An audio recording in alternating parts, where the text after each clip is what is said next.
মসজিদ পরিদর্শন করলেন ডোনাল্ড ট্রাম্প। সংযুক্ত আরব আমিরাত সফরকালে মার্কিন প্রেসিডেন্ট যান জায়েদ গ্র্যান্ড মস্কে। ট্রাম্পের দাবি তারই জন্যেই বন্ধ রাখা হয়েছিল মসজিদের নিয়মিত কার্যক্রম, যা যুক্তরাষ্ট্রের জন্য সম্মানজনক আখ্যা দেন তিনি। স্টে সেফের ডাবল লেয়ার প্রোটেকশনই পিরিয়ডের হেভি ফ্লোর দিনগুলোতে আমাকে রাখে নিরাপদে। Stay safe. আলোচিত মধ্যপ্রাচ্য সফরে ডোনাল্ড ট্রাম্পের শেষ গন্তব্যস্থল সংযুক্ত আরব আমিরাত।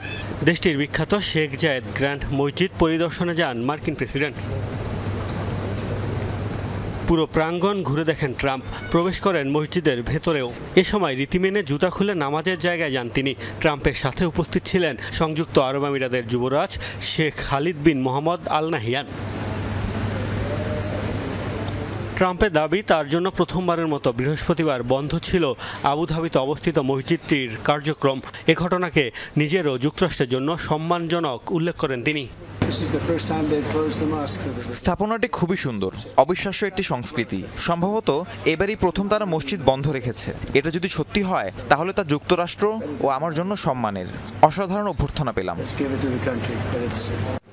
সংযুক্ত আরব আমিরাতের সবচেয়ে বড় মসজিদ শেখ জায়েদ গ্র্যান্ড মস্ক। এমনকি এটি বিশ্বের সবচেয়ে বড় মসজিদগুলোর একটি। অসাধারণ স্থাপত্য শৈলীর জন্য বিশ্বজুড়ে রয়েছে জনপ্রিয়তা, যার নির্মাণ কাজ 1996 সালে শুরু হয়ে 2007 সালে শেষ হয়। মসজিদ প্রাঙ্গণে অবস্থিত আমিরাতের প্রতিষ্ঠাতা শেখ জায়েদ বিন সুলতান আল নাহিয়ানের কবর। সেখানে একযোগে নামাজ আদায় করতে পারেন 40,000-এর বেশি মুসল্লি।